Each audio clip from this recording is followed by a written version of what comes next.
ಇದು ಸಂತೆ ಮೈದಾನದ ಅಂಗಡಿ ಮಳಿಗೆಗಳ ಕಟ್ಟಡ. ಸುಮಾರು 80 ಭಾಗ ಅಂಗಡಿಗಳು ಖಾಲಿ ಇದ್ದಾವೆ. ಇಷ್ಟು ದೊಡ್ಡ ಕಟ್ಟಡ ಕಟ್ಟಿ ನಮ್ಮ ನಗರಸಭೆಗೆ ಇದರಿಂದ ಬಾಡಿಗೆ ಬರೋದು ಕಮ್ಮಿಯಾಗಿದೆ. ನೋಡಿ, ಇದು ರಸ್ತೆ, ಆ ಕಟ್ಟಡಕ್ಕೆ ಬರುವ ಮುಖ್ಯ ರಸ್ತೆ ಇದು. ಇಲ್ಲಿಂದನೇ ಜನರಲ್ ಆಗಿ ಇದೇ ರಸ್ತೆನ ಯೂಸ್ ಮಾಡ್ತಾರೆ. ಇಲ್ಲಿಂದನೇ ಜನ ಆ ಕಟ್ಟಡ ಹತ್ರ ಬರ್ತಾರೆ. ಅಲ್ಲಿರೋ ಅಂಗಡಿಗಳಿಗೆ ಇಲ್ಲಿಂದನೇ ಬರಬೇಕು. ಇದು ಜನ ಬರುವ ಮತ್ತು ಅಲ್ಲಿಗೆ ಓಡಾಡುವ ರಸ್ತೆ ಪರಿಸ್ಥಿತಿ. ನೋಡಿ, ಈ ಥರ ಇದ್ದರೆ ಜನ ಬರೋರು ಕೂಡ ಆ ರಸ್ತೆ ನೋಡಿಬಿಟ್ಟು ಬರೋಕ್ಕೆ ಇಂಟ್ರೆಸ್ಟ್ ಇಲ್ದಿರ ಬೇರೆ ದಾರಿ ಹುಡ್ಕೊಂಡ್ಬಿಡ್ತಾರೆ.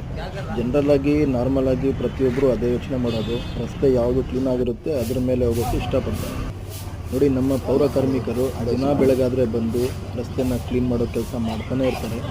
ಆದರೆ ಅವ್ರಿಗೆ ಮತ್ತೆ ಇದು ರಸ್ತೆನಲ್ಲಿ ಸಿಗುತ್ತೆ. ಮತ್ತೆ ನಾಳೆ ಬಂದರೆ ಇದೇ ಥರ ಇರುತ್ತೆ ರಸ್ತೆ. ಮತ್ತೆ ರಸ್ತೆಗೆ ಎಸಿತಾರೆ. ರಸ್ತೆಗೆ ಎಸಿದಿದ್ರೆ ಅವರು ಬಂದು ಎತ್ತೋ ಅವಶ್ಯಕತೆಯೇ ಇರೋದಿಲ್ಲ. ಈ ಥರ ಪ್ರತಿಯೊಂದು ಅಂಗಡಿಗಳಿಗೂ ನಮ್ಮ ನಗರಸಭೆ ಕಡೆಯಿಂದ ಅವ್ರಿಗೆ ಒಂದ್ಸಲ ಮುನ್ನೆಚ್ಚರಿಕೆ ಕೊಟ್ಟು ಅವ್ರಿಗೆ ಒಂದ್ಸಲ ತಿಳಿಸಿ ಆಮೇಲೆ CC ಕ್ಯಾಮ್ರಾ ಒಂದು ಅಳವಡಿಸ್ಬಿಟ್ರೆ ಇಲ್ಲಿ ಮತ್ತೆ ಯಾರೋ ಹಾಕೋ ಅವಶ್ಯಕತೆ ಇರೋದಿಲ್ಲ. ಅವರು ಅಂಗಡಿಗಳಲ್ಲಿ ಅವರೇ ಒಂದು ಡಸ್ಟ್ಬಿನ್ ಇಟ್ಕೊತಾರೆ, ಡಸ್ಟ್ಬಿನ್ ಒಳಗಡೆ ಹಾಕ್ಕೊತಾರೆ. ಮತ್ತು ಗಾಡಿ ಬಂದರೆ ಗಾಡಿಗೆ ಡೈರೆಕ್ಟ್ ಕೊಡ್ಬೋದು.